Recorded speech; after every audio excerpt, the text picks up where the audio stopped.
Well, now it's on to the railing of the patio we put out there.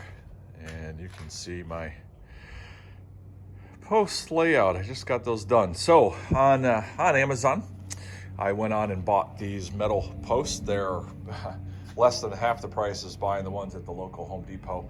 Same gauge metal. If you're looking online, make sure that if you're going to buy these on Amazon or anywhere else online and not in the store, that you get the right gauge metal. There's a lot of them that are sold that are a thinner metal. These things are, solid as a rock, just like the ones in the store. I'll leave a link in the video here below, so you can see which ones I got. So then if you're concerned about checking your metal or whatever, at least you can look at that listing, see what the gauge is. If you don't buy those, buy other ones. These were nice. They came as a kit. Came with the metal. It also came with 4 bolts that have the little sleeves. So when you use your, when you drill your holes in your concrete, those go down, have a sleeve on it. And then as you're ratcheting that up, it pulls that sleeve over the bottom of it and makes it tight. I should have showed you one before I put it in. But anyways, it came in as a kit with those 4 bolts in it. Bolts for the sides in black so it matches, and then also they have, it came with like a lag bolt in case you're mounting these to wood instead. I happen to be going on concrete, so what I did was this here, that's going to be an end post, so that is just about 10 feet, so I split it and I put one at 5. I was concerned about the top rail sagging over time, people sitting on it. These here are 8-foot span each one all the way along, and then down there again 10, and I split it in half, so it's like 5 and 5, you know. And I got my pressure treated here, and what I'm going to do is I'm going to use a 2x6 here for my top rail that I'll go in between. I'll have my posts in each of those spots, and then I'll use a 2x4 turned on its side underneath the 2x6 to kind of support it, keep it from sagging over time. Right now, my concrete patio is not exactly level, and it shouldn't be. So I'm waiting until it gets dark tonight. I'm going to turn on the laser level and get good lines for each of the posts, so that then I make sure I got a nice level railing all the way around here. And then I'll be putting those in, and then we'll get going on the cable. So that's the start, and I'll catch up with you after the next part. Well, got the railings up. So where I left you yesterday was I was waiting for it to get dark to shoot a laser on. So what I did was set up the laser so it would shoot around here. And you know those metal bases were in. Oh, you know what? Let me go in here and get it for you. Hang on. And what I did was I made a story pole. At least I call it a story pole because, hey, it tells a story. But let me show you what I did. So I put this, I went around to each one of these metal footings here. And I put this 2x4, my story pole, and I put it inside of it because there's a metal flange in the bottom, so I just want to make sure my lines were right.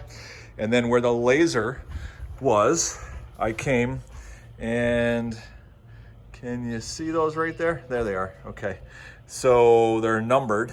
Let me turn sideways. See, they're numbered because this was post number 1. So you can see the line there. That was the height number 1 that I needed to hit the laser.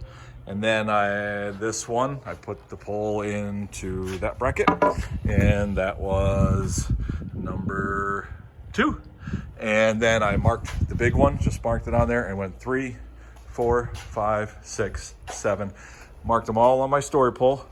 Then all I did was I measured from the bottom of the board to my line, and now I knew the length of the post that I needed to get a dead level railing all the way around, since my concrete is not level. As you can see by these measurements here, all the different lines on them, that is probably 2 inches, maybe 1 3/4 between the lowest and the highest one on that board. So if I wanted a level one, I couldn't just cut all the posts the same height, because then it would go all over the place. So I put them in, and then I just measured out my distances for my 2x6 top railing, and then leveled the post, or plumbed them, so that they were front and back end, side by side, and screwed them from the top.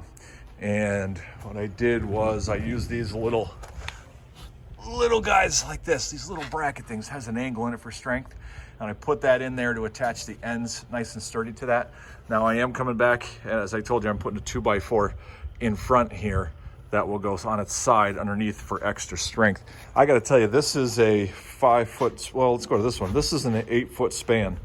And I mean, when I push on that, it has very little give. I probably could have got away with leaving this since I'm doing the cable railing and not even do that 2x4. I'm still thinking about not doing it, but I hate blocking the view, but I just think over time, it's wise to have that board in there as it gets beat by the rain and the sun and everything else. So I think I'm gonna go ahead and do it. But anyways, just to show you, that's how I did the posts and got that top on. 2x4s is very simple. Cut them to length, slide them up in between. I'm not going along the front. I'm actually going in between there. Instead of, you can do it 2 ways. You can go in front and go all the way. I wanna go in between just to give it more strength this way and supporting underneath that. And I look at brackets that they make for going around that 2x4 right on the ends. It's like a U, it goes up under there and screws in there. But I'm gonna put these in and just use a 3-inch or 2.5-inch exterior screw up at an angle, and then from the top, I think that's gonna be fine, honestly. So, and then we'll get to the cabling.